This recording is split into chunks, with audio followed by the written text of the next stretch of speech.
Hail to the victors valiant, hail to the conquering heroes. We're here. Hail, hail to Until Saturday. We are live right after Michigan captured the national championship, winning 34-13 over Washington here in Houston. I am in a radio booth. I'm Ari Wasserman, joined by David Ubben for the Instant Reaction Show.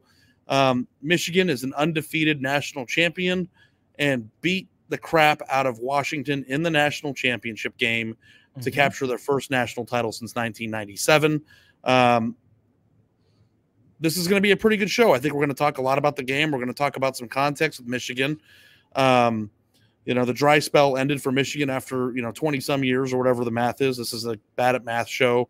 And then later in the show, we'll talk a little bit about a way too early yet obligatory way too early college football playoff predictions in a 12-team field, looking at some national championship odds.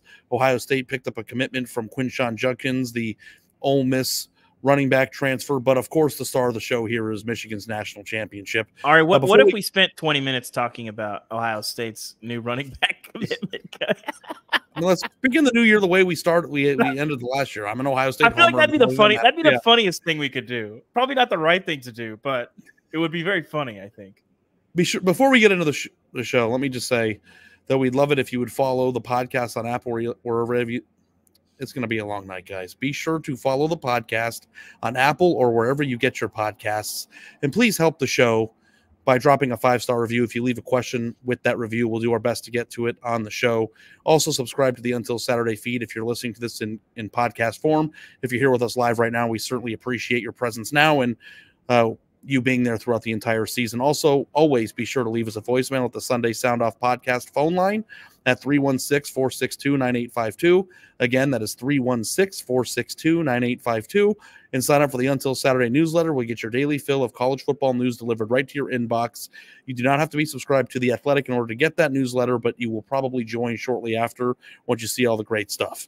Okay, through the intro now. Dave, Michigan is national champions. You are in Nashville at the coaches convention. You were watching the game, I think, with some coaches. You had a really good time out there. I'm at the game. What were your thoughts watching this game, and what are your thoughts, on the season? Kind of a weird game, right? We talked about it early on, in our preview show. We've talked about it in the last week that we weren't sure because we had two contrasting styles here. Washington has not played a defense close to this. Michigan has not played an offense close to this. But if Michigan could control the game by running the ball, it was going to be an uphill battle for Washington. Early on, bully ball was in full effect. You had the two chunk plays from Donovan Edwards. You had the long 59-yard run from Corum, and it's like they better fix some stuff or it's going to be a long, long night. And then they did, but the offense could never really get going. Credit to Michigan. Their defensive backs played unbelievable tonight. I don't have the number in front of me. I don't know what the longest completion they had today was. They had the over-the-top play to Odunze that they got called back. That was the right call, for the record, that hold. Some ticky-tack stuff a little bit, but that was the right call. But they, Michael Penix did not play well tonight. I think some of that was if you pressure a guy, he was pressured a lot against Texas, made some otherworldly throws. Didn't make those tonight. Got a little bit of happy feet. Credit to Michigan for pressuring him. And the DBs down the field playing the ball. Didn't have a ton of busts, a couple of them. But Penix wasn't able to take advantage. They had that 4th down play to Odunze that he overthrew. But the DBs were all over these guys all night and kept their head, located the ball. We didn't see those sort of heroic plays down the field for Odunze and Polk and McMillan making all these contested catches. And a lot of that is because the DBs played so well. So shout out to Michigan. They got the job done tonight. We're good enough on offense, even though they got, it got slowed down for about a quarter and a half there, but turned it on enough in the 4th. And, the defense held strong against obviously one of the best offenses in the country. And I think we can call this a pretty complete team win for Michigan, right? Well, this is what I want to say. I know there's a lot of stats that we have to get to. And I wrote a column about how this Michigan team almost played in a way this year where they knew this was going to happen. They had some ups, they had some downs, certainly, regardless of what you want to say about the Spygate scandal. That adversity was self-created, but also could have led to a weaker team folding because of the pressure that probably created. And it only seemed to make this team closer. And they did it unapologetically by being themselves. They didn't didn't recruit like Alabama, Georgia, and Ohio State. They didn't change their offense. They didn't change their strategy. They were all in on the way that they wanted to build their team, which was through development, through experience, through finding the perfect pieces and fits to their roster. And they won a national championship the Michigan way, which I think is probably got to be the most gratifying thing about this, Dave, because they didn't have to conform or do something in a way that they didn't want to do it.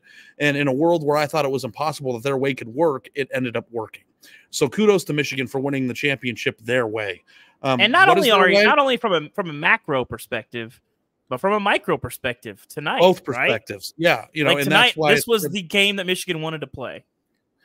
And it's a good segue into the fact that Michigan had 303 yards rushing and 4 touchdowns. I think Blake Corum and Donovan Edwards combined for 238 yards rushing and 2 touchdowns. Donovan Edwards, ran 2 long touchdowns in the first half. I think it was the first quarter, and those were the second and third longest rushing touchdowns in the college football playoffs national championship history. And they closed the game out with defense, and they closed it on the ground with a pick that was almost a pick six, and the 4th rushing touchdown by Corum there at the end, and turned a game that looked like a blowout for the entire game, even though it was 20-13 for a lot of the second half. And the final score. I didn't feel like it. We gotta get into this. I didn't feel like it was just a blowout the whole game. I felt. Well, here's what I wrote about. Let me tell you what I thought. Please tell me. Mm-hmm. Even though the score was 20-13 and Washington had the ball multiple times with an opportunity to tie it, even in the first drive of the second half, down by a touchdown, which felt like I think they had it 4 or 5 times, down by a touchdown. And Washington, whether that is credit to Michigan's great defense or it was a team of destiny, Washington was missing routes that it hit all year with precision. There was a play in the second quarter that I won't forget where Odunze got wide open behind Michigan's secondary for what would have been a easy touchdown, and Michael Penix Jr., a guy who misses nothing, missed it. We had dropped passes on swing routes that would have gone for big gains. We had big gains called back for holding calls. We had punts that Michigan had that dropped at the 3-yard line, bounced straight up in the air and stayed inside the 10. Like every single way the ball could bounce, Michigan was the direction that it went into. And I think part of that is just being a team that, had fortunate bounces in good situations. But I also think it's a team that was so complete and played so well that it made those things happen. I don't think you make Michael Penix miss a wide open receiver, but I think the amalgamation of the whole thing was Michigan playing great football. So even though Washington was down by 7 and they were one big play away from tying the game or making it 20-20 and turning this into a classic national championship game, it never felt to me like Michigan was in danger of losing the football game. And I think that is a mirroring thought process as to how it felt about Michigan this entire season. Michigan played in a very close game against Alabama, and they certainly could have lost that game, but they didn't. They played in a close game against Ohio State and made the play at the end to win the game. Michigan just felt like it knew it was going to win this game. It felt like it knew it was going to win a national championship. And I think the most interesting thing about this team, even if you go back to the Spygate scandal, this is a team that looked at the eyes of the pressure around it as a result of its own actions and pushed its chips all in. When the NCAA came knocking, they stayed steadfast. When Jim Harbaugh got suspended, they sued. They supported their coach steadfastly through a time in which he was serving a second suspension for a different reason in the same season. This team never flinched to the outside pressure off the field, almost in a way where it was, we're going all in. Whatever happens in 2024, whether that means Jim Harbaugh leaving for the NFL or NCAA sanctions coming down or wins vacated or nothing at all. We don't know what's going to happen. Michigan went all in to get the confetti on that field down there to fall in their colors on top of their shoulder pads, and it felt like they knew that was going to happen all year. Their behavior showed it, and their actions showed it. And there is something to be said about winning a national championship in this 4-team field in a world where it has been dominated by super teams. And I think that there is truth to the notion that being a great team isn't good enough to win the national championship a lot of years. There have been a lot of really good teams to great teams that have come up short because of a missed call or a bad penalty or, a mistake. And Michigan is a great team, but Michigan was a great team that also felt like it had an immovable force behind its back, pushing it in the direction of this inevitability. Like, that's how this season felt to me. And that might sound crazy. I'm not a person who wants to talk about ghosts on here, but it does seem to me that this was Michigan's year, or always was going to be Michigan's year. And at the end of the whole thing, it became Michigan's year. So what you're saying is you've been riding Group B silently this whole season. It just hit me today that that's what happened. I mean, honestly, watching the game, like, you're not supposed to play in the national championship game against the team that cannot be stopped through the air and watch the ball, get dropped when these receivers never dropped it, or missed when this quarterback never missed it, or, weird play calls that Washington had, trying to, assert themselves as a running team when they're not. Like, it just never seemed like that Washington was playing Washington football. They were playing Michigan football, and Alabama played Michigan football. Ohio State played Michigan football. Everybody who played Michigan football, and Michigan won. That's true. And they're the national champions. So, like, I don't know. I think tonight, though, Ari, that for me, just watching that stretch from middle of the second quarter until early in the fourth, probably, it was like, okay, Washington's defense has bowed up a little bit. And I think that this is still an explosive offense. It's having a bad night, having an off night. And I was watching and thinking, Washington's one play away from this getting a real nervy game, because Michigan's offense lost their mojo a little bit after just plowing through them in the first half. Now, I think some of the mistakes that you saw Washington make tonight, some of the plays that you saw Michigan make, I think that's sort of a, like you said, it's sort of a create your own luck situation, because when you dominate the lines of scrimmage like Michigan did tonight, as much as you did and as often as you did, good things tend to happen on a football field. But in general, it did kind of feel like Michigan, you're kind of playing with fire here, because your offense is sort of in a weird spot. And I literally, I said out loud at the table, hey, JJ McCarthy is going to have to make a play or two here, because the running game is getting stopped up. That was when they were backed up in their back up at their 10 after that punt. I was like, they're gonna have to make a play. And then sure enough, JJ makes that 31-yard run on third down to extend it. They help flip the field. They don't score on that drive, but you do flip the field. And then after that, he hits Colston Loveland over the middle for that huge play to set up the back-breaking touchdown. They needed JJ McCarthy to make some plays in a tight spot, because they weren't just road grading like they were in the first quarter. And he made those plays to set them up and get Corum in the end zone there late, and put Washington in a tough spot. So I didn't feel like they had quite as much control as you did. It felt like when you're playing an offense that dangerous and they're having an off night, you're one bust, one dime, one missed tackle away from all of a sudden being in a tie game where your offense can't find its rhythm and you haven't been able to run the ball very well. But Michigan seemed to flip the switch when they needed to in the fourth quarter. Like you said, getting that pick to start the second half was huge in terms of just making sure that you keep them at an arm's length. I would have liked to have seen what the script was that Washington had there coming out of that half, but not a well-played game by either team, but it was compelling. Maybe I'm just a college football sicko. I saw a lot of complaining on social media about, oh, this is ugly, oh, nothing happened. I was very entertained by this ball game. Well, if you were looking for the Washington-Texas game, then that means that Michigan probably would have lost.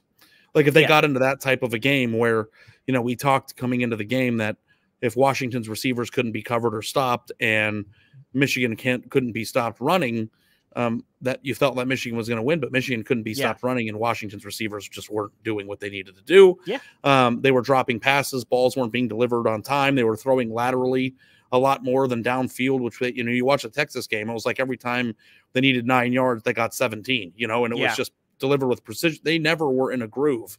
And, I just refuse to believe that is just because Washington had a bad game. I think that Michigan makes you have a bad game. I agree with that. I think Michigan's defense, the way that they played, again, when you're dominating on the line of scrimmage like that, it just makes everything. Penix looked like he was seeing ghosts from time to time. He didn't look as confident. A lot of throws off platform that didn't need to be off platform. A lot of, the main criticism of Michael Penix for years has been he can get happy feet sometimes, and I think he took some hits early.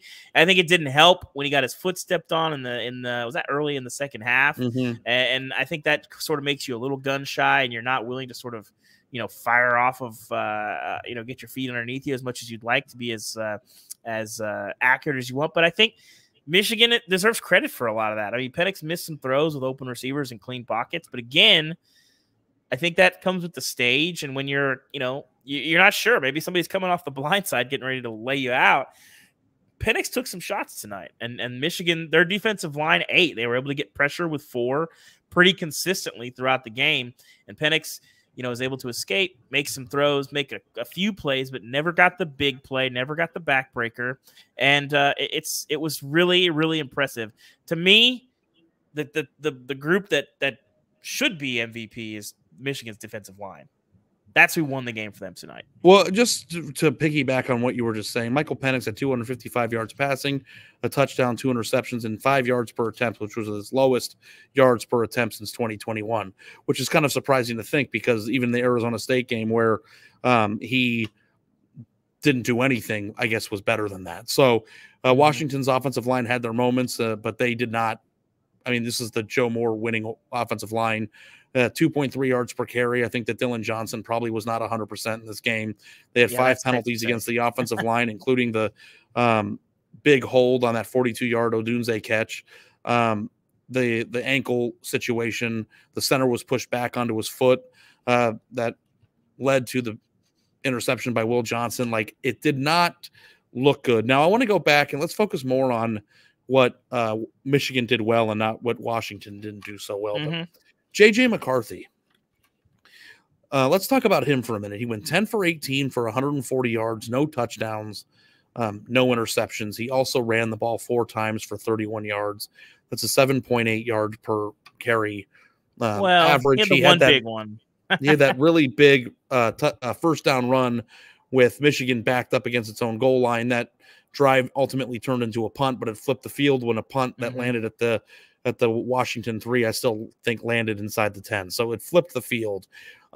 This, to me, I think is the proof of concept or the proof that Michigan is a complete team, because in a world where we were convinced 2 or 3 years ago that you needed to have a Deshaun Watson or a Trevor Lawrence or a Tua Tagovailoa at quarterback in college football to win a national championship, that they actually found a quarterback that wasn't necessarily Drake May or Caleb Williams or somebody who's going to be taken number 1 overall. He is like a first-round talent. I mean, I think that it seems like he's going to be drafted in the first round. I don't think that you can even hold a candle to his skill set to a guy like Trevor.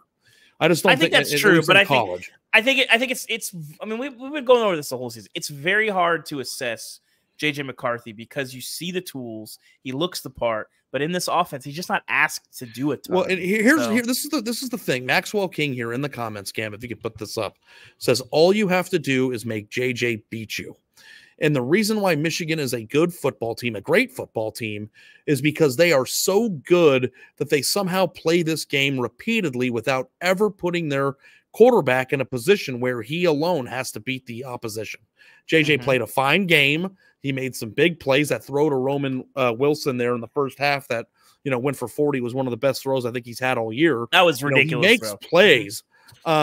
But you don't walk off the field thinking that J.J. McCarthy was the star of the game. And I don't think that really happens all that much, if ever, during his Michigan run. You want to know why? Because Michigan's football team on defense, on the lines, at running back, and even without the receivers, continually puts pressure on the opposition to play perfect Michigan football, and nobody plays Michigan football better than Michigan. And I think that that's the perfect thing. I'll be very curious to see what J.J. McCarthy does in the future, his NFL career looks like, whether or not that he, wishes he would have thrown more touchdowns. Or it doesn't seem he's a national champion and a made man in Ann Arbor forever. And that is, I think, the Michigan way almost, like the Michigan men mentality of building a team and doing it together as a family to win these types of games. Like, who is the biggest star on this team? Is it Blake Corum? Is it Donovan Edwards? Is it Sanderstill? Is it Will Johnson? Still had a heck of a night, man. Yeah. I know that pick that he almost returned for a pick 6 to end the game there. I just don't know who the biggest star is. They're all good. The defensive linemen, Kenneth Grant, Mason Graham, all these guys were making plays the entire game, team. The sack that Grant had, where he put, I don't know if it was the guard or the center, but put him on his back. I was like, oh my gosh, that was unbelievable. And I will say, the Texas guys were sort of rolling their eyes at the Joe Moore Award stuff. I do think there is something to be said for only giving up, 10 sacks or whatever in 13 games. But I think if you're going to, in general, I feel like the Joe Moore Award, not to get into award season, but I'd like to see it given to somebody who's just like beating people up, not keeping their quarterback upright. Am I wrong about this? I don't think you're wrong. Okay. No. Because tonight, that didn't look like the best offensive line in the country. I think Washington's had a great offensive line. I think that sack number, I don't know what their pressure rate numbers are. I'd be curious. I don't imagine it's very high, but I think that sack number is in large part because they have a 6-year quarterback, knows how to get the ball out. I mean, Michigan lit Penix up a few times and brought a ton of heat, and because he's so experienced, that ball comes out quick. He's flipping it out where it needs to go. And then if you're going to give him that award based on the sack number, I mean, they got beat up tonight. Michigan bullied them. And I think that, like I said, you mentioned it, to go back to the McCarthy conversation. It's why the McCarthy conversation is so complicated, because their team is so good, and the way that they beat teams, and the design of, okay, we're a defense first team, we're going to run the ball, and then McCarthy is going to do what we need McCarthy to do. Doesn't have a ton of like big time weapons, but has good enough weapons. And so, when it comes to assessing, okay, how good is this guy? The numbers don't really tell the story, but he's not asked to do a ton. And it's like, how good is this guy really? We've seen J.J. McCarthy play a lot of football the last 2 years, and we still don't have like a definitive answer. I really am fascinated to see what happens in the NFL. I think you could tell me a wide variance of J.J. McCarthy NFL outcomes, and I think I'd believe all of them. Well, I'll tell you this, Dave. I'm done predicting who's going to be good in the NFL at quarterback. I don't know what the hell I'm still talking going to about. try. It's very fun. I mean, trying. Bryce Young might have broken me this year. Bryce Young broke people. Brock Purdy broke. It's not so much the people who miss; it's the people who come out of nowhere that drive me nuts. It's like, yeah. I mean, it happens at all the positions. It's just the Purdy thing, as respectful as I can be. I mean, weapons and Kyle Shanahan will do wonders for a guy. Processing accuracy is all matters, but there were other quarterbacks that played in that offense that had those weapons, and Kyle Shanahan that didn't play this well. I mean, I'm just saying it. I'm just saying there's no rhyme or reason why. I mean, Justin Fields is one of the most talented quarterbacks I've ever seen play at this level, and he's not very good in the NFL. And I understand the team and circumstance. He's okay. Has a lot to do. I mean, he's pretty good, but he's not great. I thought he was going to be great. Trevor Lawrence has been playing poorly this year. Like, they just had we'll talk about that later on. It's really hard to really project that. And if J.J. McCarthy turns out to be a 10-time Pro Bowler, like, I'm not going to be surprised, because I won't be shocked. Nobody knows what they're talking about. So here's the thing I wanted to say. In terms of the sign stealing thing, the context of the season in general, do you agree with me in the notion that they won the Penn State game, the Ohio State game, the Iowa game, the Alabama game, and the Washington game after this all came to light, and that stuff's just over now? Like, do you think that this trophy? I don't care about it. I think so. Okay. So my initially, when I heard the very first reaction I had to the story was, it kind of feels overblown. Then you talk to some coaches. We did some reporting around it, and I'm like, I have some questions about the last couple years. And then you sort of hear some things, but the last half season, I think they have done a great job of performing the way that they need to perform. And listen, if you're a true capital H hater of Michigan, you're not going to let that go. But I think in general, the way this team will be remembered by the sport, people with clear eyes, and some of us with full hearts, I don't care about it. I don't think, they certainly cheated, and they'll be penalized for that and all that stuff. But in terms of the thing that I really cared about, which was how much did this affect Michigan's bottom line, I saw enough in the back half of the season to say maybe a little bit. But the idea that, they only flipped the switch under Harbaugh because of the Connor Science thing is such a ridiculous assertion based on what we saw. And for them to win, they've beaten 4 top 10 teams now, where it's very obvious that the only games that they could have possibly lost in a million years occurred after this game. Yes, and they were the clear better team in all those games. They were clearly better than Penn State. They were clearly better than Ohio State. They were clearly better than Alabama, and they were clearly better than Washington tonight. For me, I do not care about it at all. 2 out of 10 on the salacious scale. It was a wild ride. Maybe some computer hacking, all that stuff, all that whatever. But I don't think that it impacted their bottom line. in a super, super meaningful way. And I think that what they did on the field, the last 5 games, did wonders to reshape how people view the last 3 years of the Harbaugh dynasty at Michigan. Yeah, so we don't know what's going to happen with Jim Harbaugh in terms of, whether or not he's going to stay, do a longer contract, what's going to happen with the NCAA. As I wrote, and I want to talk about this both from the Washington and the Michigan perspective, but I do think that the concept of windows is a very important discussion. I felt like this game for both of these teams was a critical window to try to capture something that is very hard to capture. I know Alabama and Georgia have brainwashed us into thinking that winning a national championship is easy. It is not easy. It's an incredibly hard thing to do. You have to get every break. You have to win close games. Balls have to bounce your way. And that all happened for Michigan.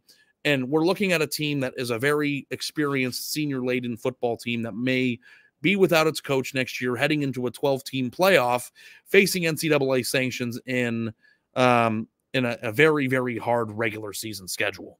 So, there is a chance that Michigan could regress as a program moving into the future. And I think that Michigan's administration, Jim Harbaugh, and even their fans probably know that, but they went all in this year on this window to shove all the noise that either they created or was around them to the side in order to accomplish this goal.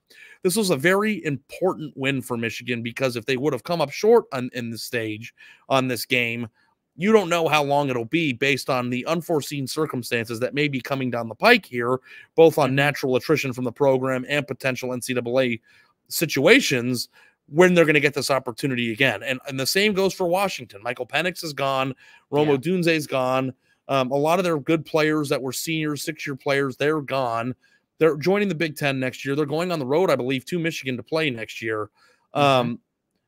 This window here was 4 quarters away from getting something that cannot be taken away. Yeah. And I feel terrible for Washington because I don't know if you look at their trajectory as a program. I think Kalen DeBoer is my favorite coach in college football because of how he coaches and the way that he trusts his team. But you don't get Heisman Trophy caliber quarterbacks in your program very often unless you're Alabama or Georgia or somebody. And Michigan is changing too. So can we talk about the window aspect of this and how you view the importance of this game in that window? Yeah. So let me say something and I have a question for you, Ari. So 2 things. One, I think that windows are true, but I think in college football, even with the transient rosters and the nature of all those things, I think if you have a solid foundation and good bones, your window can be much longer and wider than in the NBA or the NFL, for instance. The NFL right now, the big thing is, well, if you can get your quarterback on a rookie contract and you have the guy and you build around him, the 49ers, young Patrick Mahomes, all that stuff. That's the big thing in the NFL right now. In college, it's not that simple. There's a lot of things that go into it. But if you have a coach who is a maniacal recruiter, you have good scheme coordinators, you can have a pretty big window. You're going to have some peak years, some down years, all those things. So Michigan's in a weird spot because of all the transition. My question to you, Ari, is, and maybe you need to make another $1,000 bet to decide this. Oh, boy. I think I'm done with those.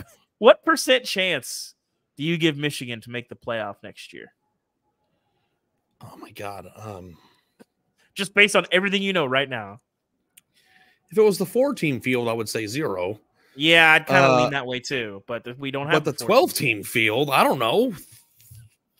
Have you ever seen the movie Vegas Vacation where he goes to that weird casino when he lost all his money and plays rock, paper, scissors and pick a number?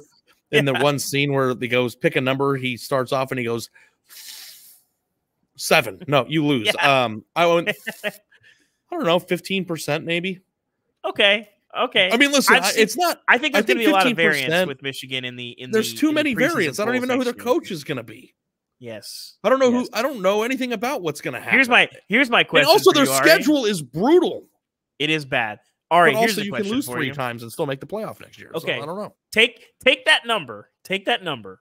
Okay, that you have in your head of what was it, 15? Whatever you said. I said 15, but I was a complete utter guess. I don't know.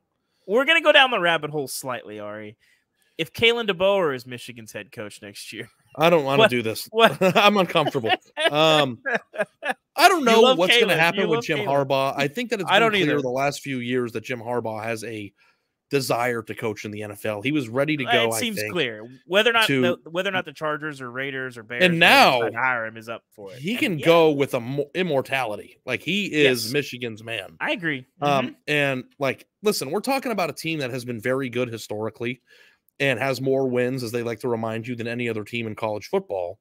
This is also a team that has gone, 30 years without winning a national championship. This isn't something that happens regularly for them. Yeah.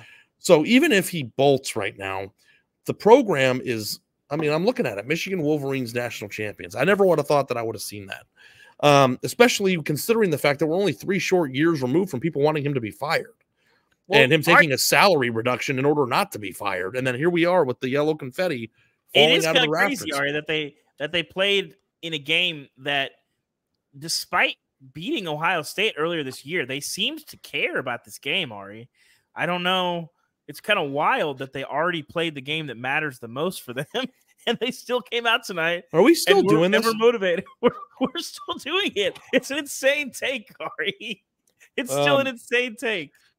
Yeah, I think that they won a national championship, and that is obviously the thing that matters the most. But again, beating Ohio State is an important aspect of the team and their goals and their accomplishments. And I don't even know what we're talking about. But so we're talking about it. So you think that if Michigan could have lost to Ohio State, still won the Big Ten, still won the national championship, they would trade that for a loss tonight? I don't even understand your question. What are you saying? So if you play out the season as it played out, but you lose tonight, that is a better outcome than losing to Ohio State, but still winning the Big Ten and winning tonight a national championship. That's a better outcome. I don't think I would. I don't think I would agree with that. But what I do think? I think we did it, Ari. I think I brought you into reality. I think that you like being condescending about the importance of that win the night that Michigan won the national championship is insane. It's not condescending. Okay. I'm just saying. It's like an important piece, an aspect of what it is. Their perfect season includes a win over Ohio State, which is what makes tonight sweet. Not only did they win the national championship, they are incredibly better than the team that they're supposed to be better than, in a way that and like those hypotheticals were like really hard to follow, but I think we got there. Yes. My bad. If you want me to say that winning a national championship is more valuable than winning a regular season game, Dave, you win. Okay. You won. I'll take that. Okay. Myself and Michigan, we're both national champions tonight. I feel good. Okay. And here's another thing that both of us are guilty of. I think that I picked against Michigan in the Alabama game, and I picked against Michigan in the Ohio State game. There was a lot of reason to doubt along the way. Both of us were very guilty of it. I was less certain that Michigan would lose this game. Obviously, I would decided to stop picking against them going into it.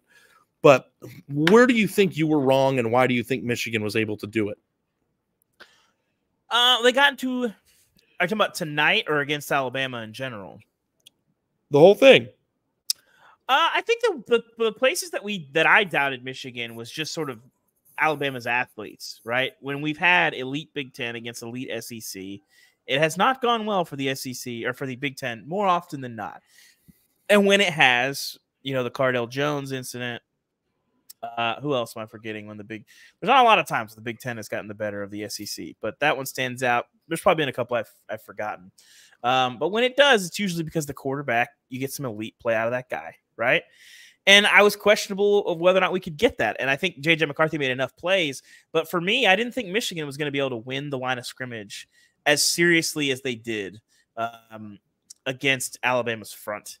They were able to run the ball better than I thought. And then tonight, shout out to the DBs and the defensive line.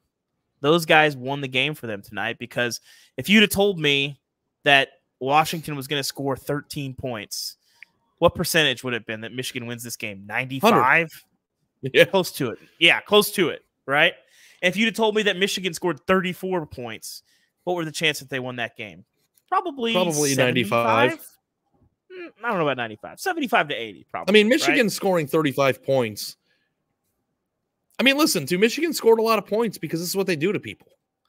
They turn them over. They put their offense in good positions. Listen, the first drive of the game, think it was it was like an 83 or 84-yard drive, capped off with a long touchdown. I mean, what does Michigan do? They pop you, they pop you, they pop you. They hit a little tight end dink pass over the middle. They pop you a little bit again, 4, 6, 8 yards, and then all of a sudden you see Donovan Edwards running down the sideline. You know, it's like I saw that in the Ohio State game the last 3 years. It's what they do. Well, I think they're very good at it. To get back to the question, I think it's very simple, right? With Michigan, where were we wrong? I thought that they could win the line of scrimmage against Penn State. They did. I thought they could win the line of scrimmage again against Ohio State. They did. Obviously, Iowa, whatever. I didn't think they could do it against Alabama. They did, won that game.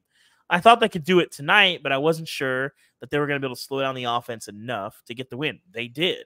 So, Michigan, I think you could say that really Washington's offense did nothing tonight. I think their most explosive play was a 40-yard gain, and it was a great play, but they scored one touchdown. They never, exactly, one touchdown. They never hit the backbreaker.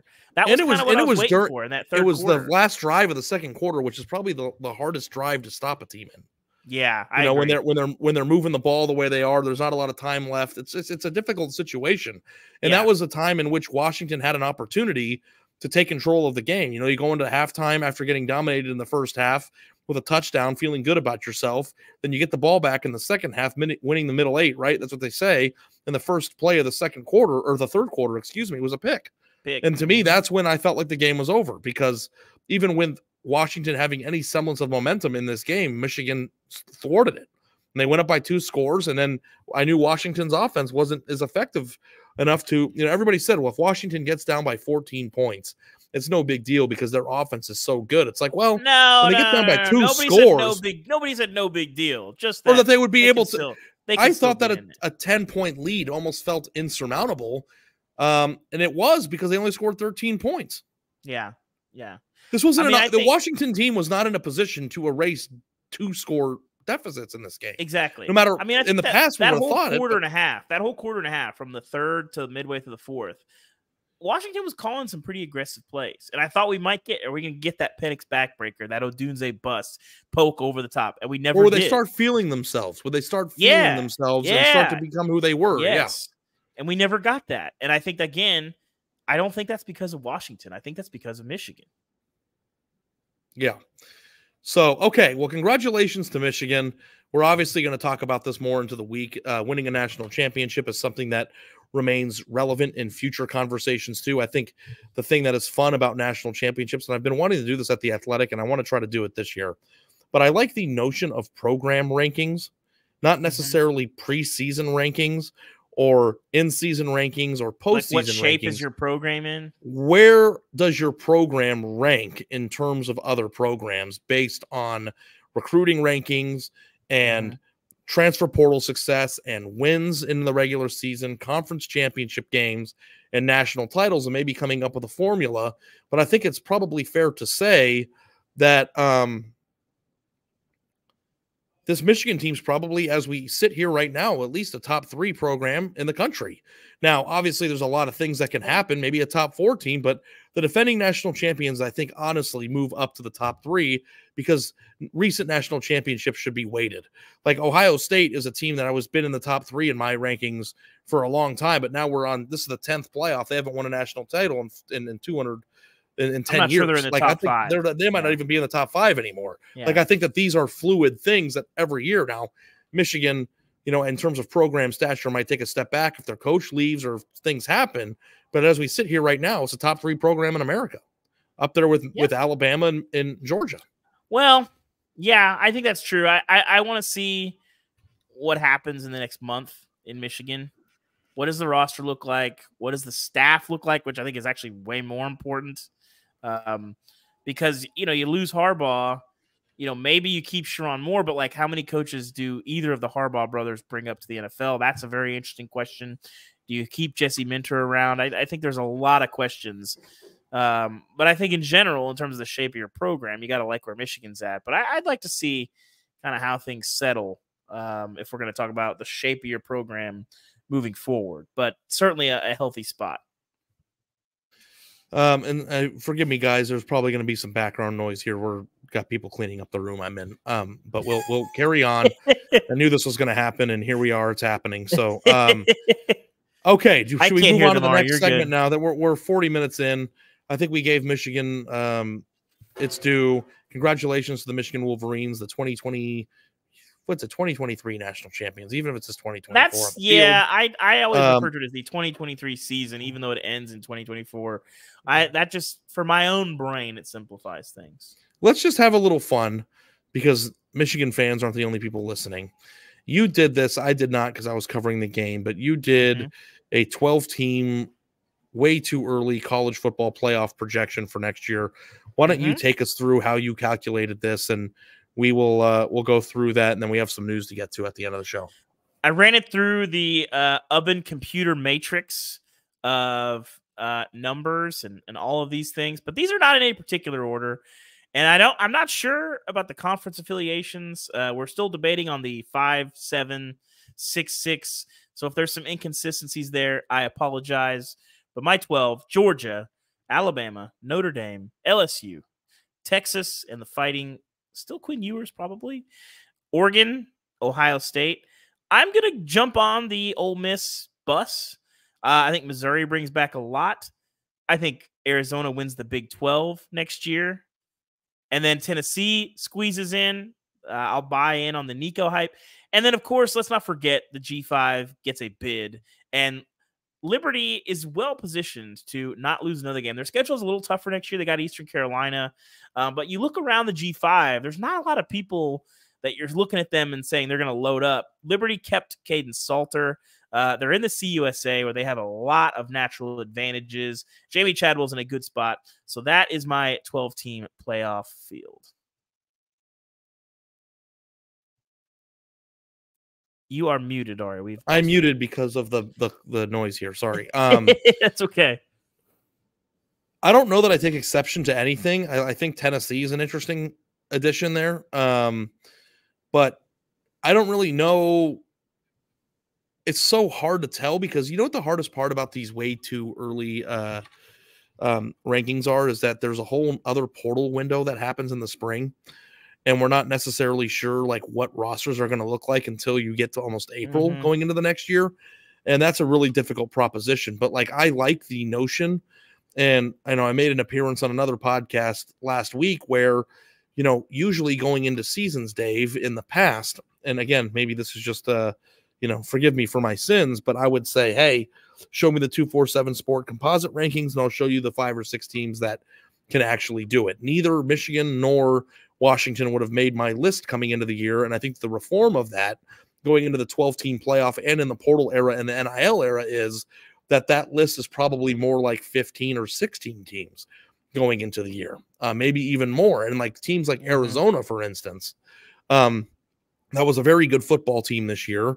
My alma mater, bear down, might actually have an opportunity to be like, what if they bring in some transfers that help them, get even better? Like it is a world now where teams like Washington and Michigan and even lower rated teams in that 247 Sport composite actually have a chance to win a national championship. And I think it's going to be really interesting. We don't need to go down I've talked to enough people this week about the portal and all this stuff, but there's still going to be a lot of roster movement that happens. And there's a whole nother portal cycle in April. There will be some surprises, I am sure, post-spring. There will be some teams that look around during spring practice and they say, oh no, we got a huge hole here. What we thought we had, we don't have. Let's call our collective. Let's sniff around rosters that we like. And let's tamper a little bit and let's get a guy. That's going to happen in April. So we just are in a new space in the sport where you could get some sense of what rosters are going to look like and what teams are going to look like in January. You can't anymore. Like we're still going to have a ton of roster movement. Obviously we had Quinshon Judkins today go to Ohio State. That's late. There's still some good players in the portal. And we're going to have another portal cycle where guys can transfer again. We don't need to get into a rules situation, but like you're going to have more guys go in the portal. And well, I want to do a comparison based on your top 12 and kind of look at some of the BetMGM early national championship odds that have been released, recently.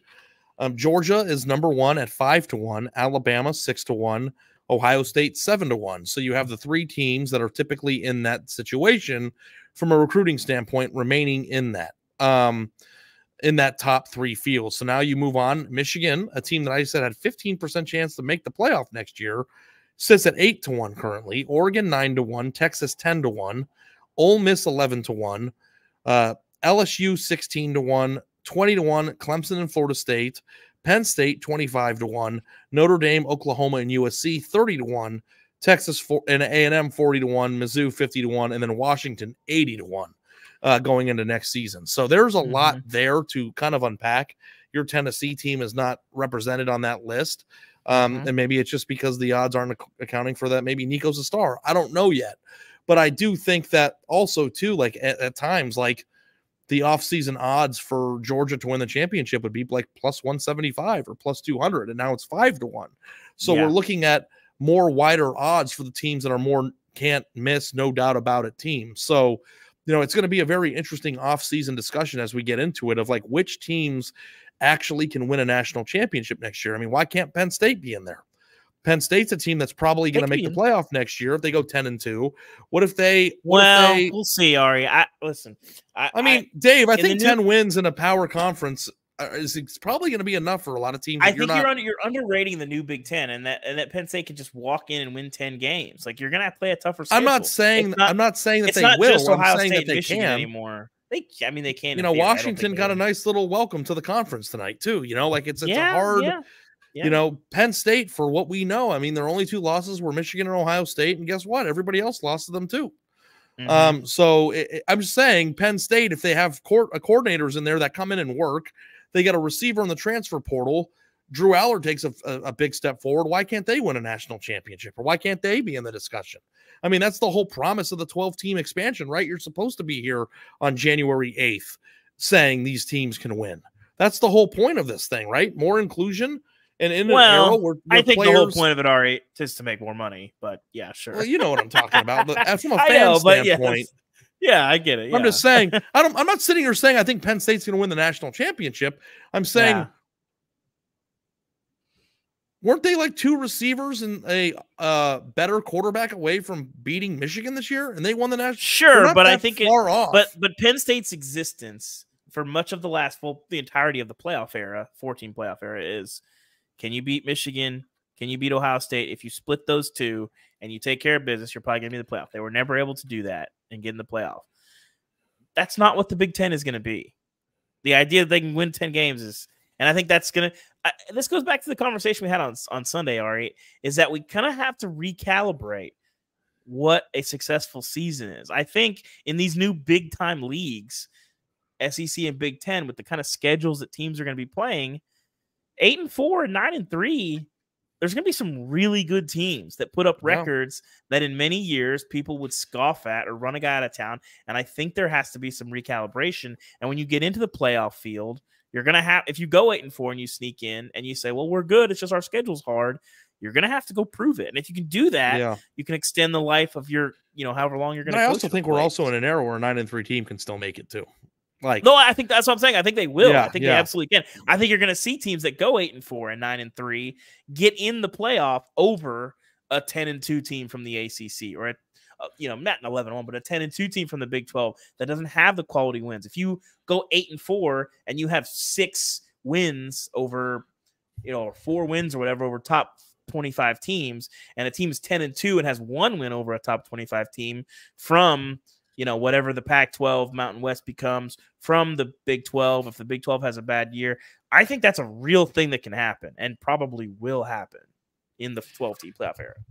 Okay, so let me ask you this. We're going to move on to the last few segments here. We're here to jot down the favorite 4-team field memories. There have been a lot of really great games in this era. There have been a lot of really bad games too. Do you, now that we're at the end of the road here and it's officially the 12-team era, do you have any sadness or any angst or any memories that will be like, you know what, I want to pay homage to the 4-team field and what it brought us? If you have any memories, I don't think I'm sad. I think for me, when I think of the 4-team playoff, I think it jumps out to a few. We had our favorite memories. I think 2nd and 26 is the one that I will always think about. I think Ezekiel Elliott running all over Oregon stands out to me. I was at that game in person. That was pretty impressive. The Sony Michel run in the Rose Bowl against Oklahoma, just because that game was so legendary. That one jumps out to me. The Jameis fumble, for better or worse. By the way, I did not see. I was busy yesterday running around the convention center, so I didn't watch a lot of football yesterday. But I did not see the Jameis clip until this morning. National treasure. I love Jameis Winston. Unbelievable. We got when the world needs more Jameis. Whenever he retires, we get him on game day or something. I love this man. Yeah, I think he's got a bright future in media. Yeah, it's unbelievable. I don't know how they don't build a statue of this man in New Orleans now after what he did this weekend. So anyway, yeah, I think those were the ones that jumped out to me. But I don't really feel a sadness. I don't think I'm going to miss the 4-team era. I mean, it was only a decade, right? And so I'm not going to miss it. I think it was weird when the BCS. I mean, I think we've been clamoring for the playoff for so long, and the BCS was a pretty. Is it fair to call that a small change from like the bowl coalition system or whatever they called it? To have a national championship game for the first time. I mean, that was a shift, but it didn't like fundamentally change the sport. I think that the 4-team field fundamentally shifted the sport in a more dramatic way than the BCS did when it came in.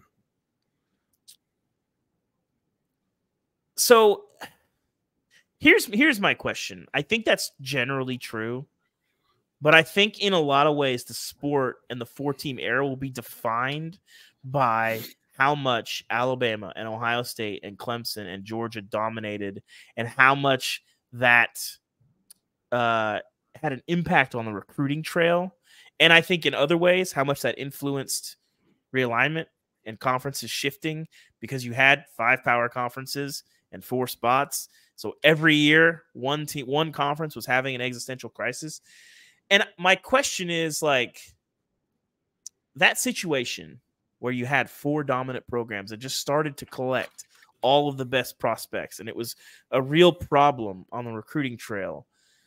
Was that always going to happen, or was that sort of a fluke? Like, if you ran the last 10 years 1,000 times, was it always going to coalesce into like a handful of dominant programs that got all the recruits because they could say, come here, you're going to the playoff?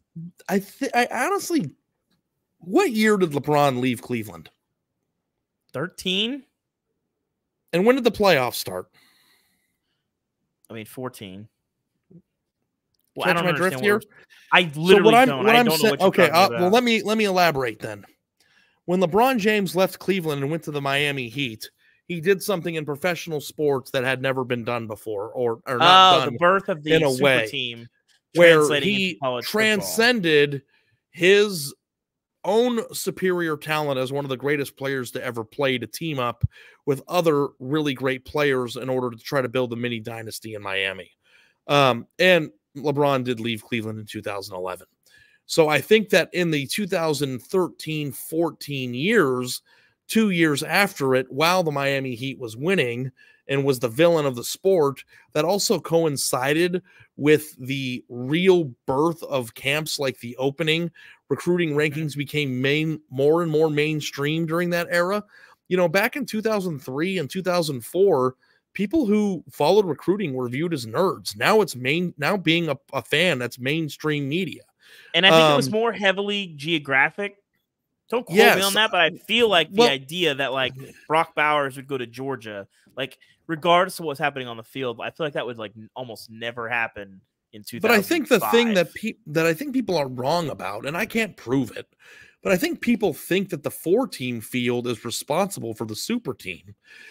I think that people wanting to play with their friends in the camp circuit and to build something the way that LeBron did when they were impressionable kids coming up as recruits had a much bigger impact on the notion of, hey, I don't want to just be a 5-star that chooses my school. I want to go to the school that all my friends are going to.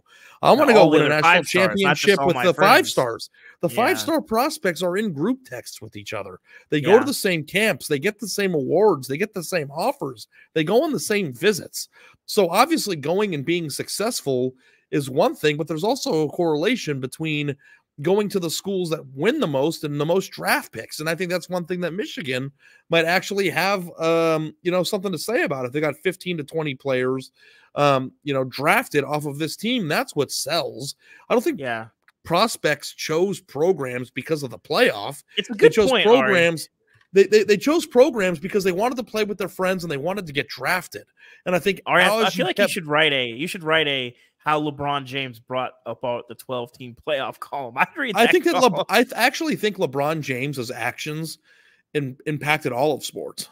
I think that's probably true. I think that something to that. The idea that Michael Jordan would have rather died than sign with the Lakers. True. I think that the thought process that the best player in the world could own the league that he plays in and take it over.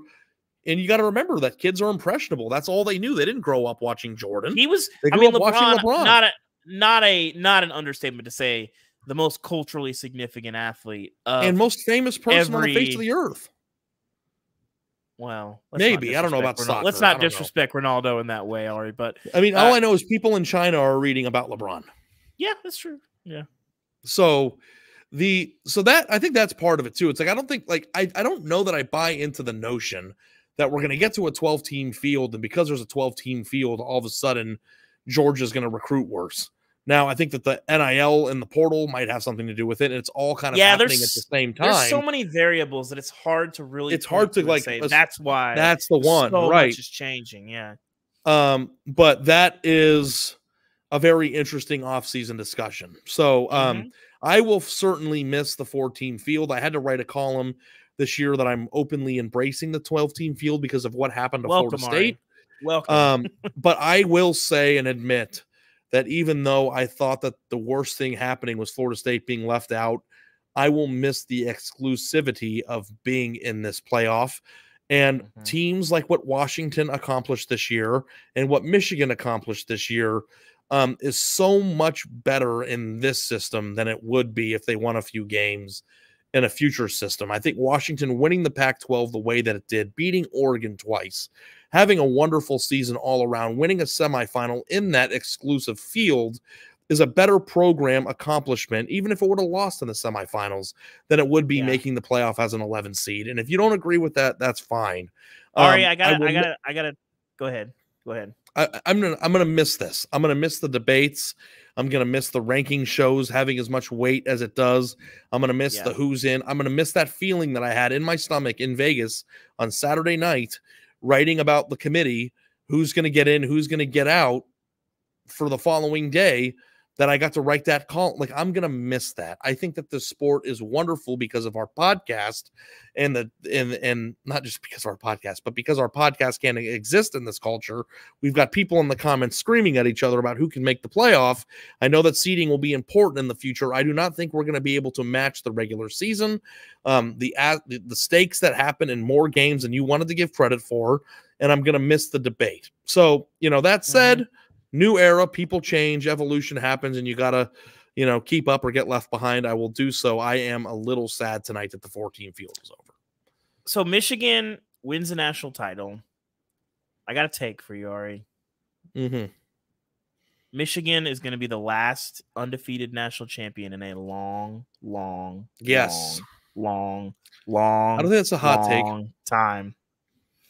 I don't want to say never again because I think it'll happen. I mean, it literally could happen next year. It's not going to happen next year. It literally could. They're going to be Georgia. It won't be Georgia next year. They're going to lose a game next year. It's going to be the last undefeated national champion for a long, long time.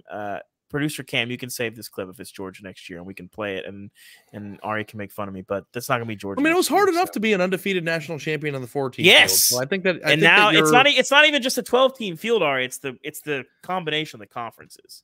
The conferences are heavier. Conference yes.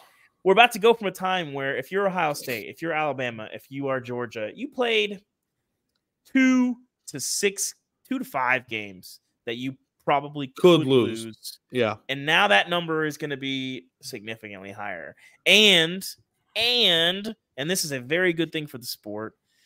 This 12-team playoff is really going to incentivize big-time non-conference games. You need these wins. The committee does not care who you lose to. The committee cares who you beat. It's not going to matter. Oh, we went 11-1. We went 10-2. It's not going to care. It's not going to matter if you didn't play anybody. You need to put those trophies on the wall when you beat good teams. That is what is going to get you in the playoff. And it already was that way as it was. But I think as we get into more complicated debates, like I said, an 11-1 team that doesn't have a lot of wins versus a 9-3 team that has a bunch of wins, the committee is going to value the teams that beat really good teams.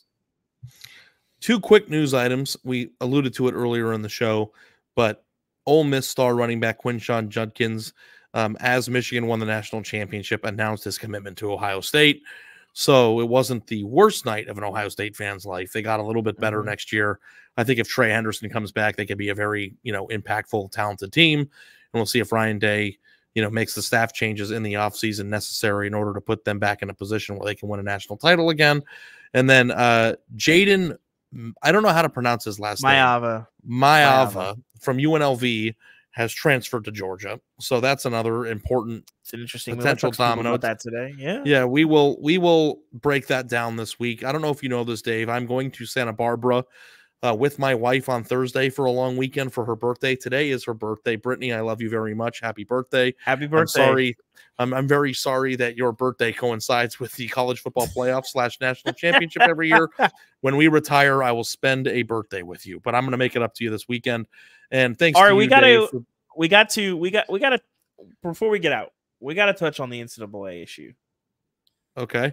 I don't know where did this come from that there was going to be news today. People just started talking about it. You're talking about the video game. Yes. And okay, I never saw. We got to talk about the entire NCAA and all the problems. I'm like, David, what the hell are you doing? Governance. No, I don't know where it came from. People just said, "Oh, something's coming out today," and I never really Chris is pretty locked in with those guys. Chris Vanini, our colleague, people talk to them. I know everything, and I can't say any of it. Okay, about what was happening today? I don't know what was about happening today, but I'm pretty plugged in on the video game. Okay. I don't know where that rumor started. It's unfortunate, but I'm assuming that as we get closer to the summer months, that they will start really pumping out the content.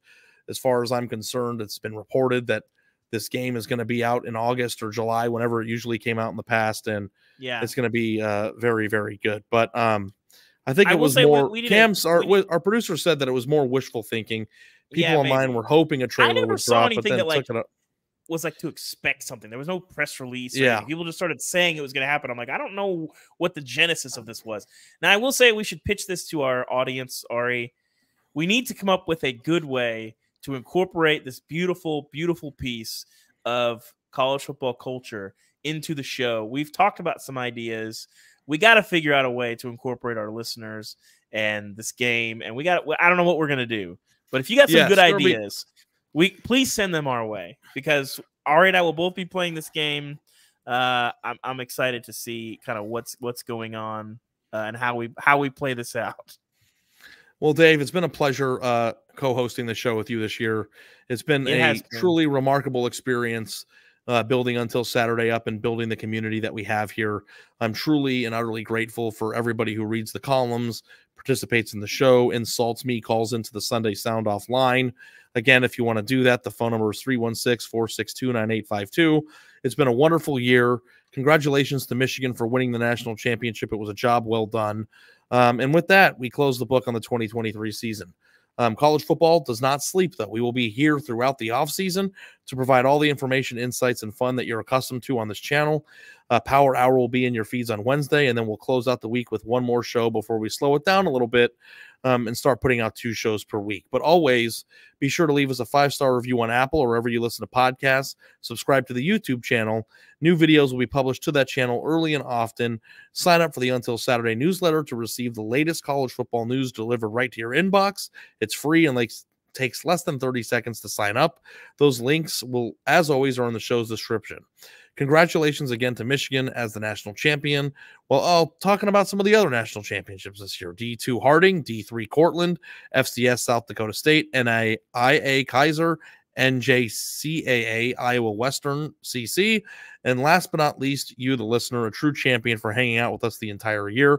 Your support means the world to us, and we could not do the show without you. I'm Ari Wasserman. He is David Ubben, and that was the latest edition of Until Saturday. My New Year.